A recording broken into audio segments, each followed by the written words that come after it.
There's a new push to control access to abortion-inducing medications in Kentucky.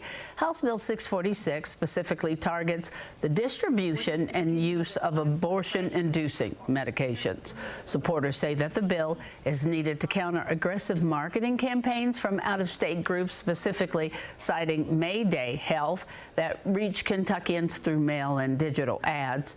The proposed bill would reclassify abortion-inducing drugs as scheduled for controlled substances in Kentucky, making distribution a felony with a mandatory prison term. Kentucky's law is clear. Abortion is illegal, and euthanasia and assisted suicide are illegal.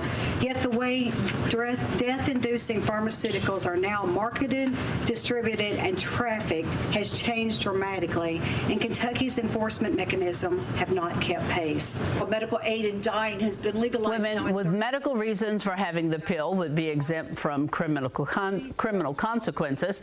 The bill also allows women harmed by these drugs to sue manufacturers, distributors, and prescribers for damages.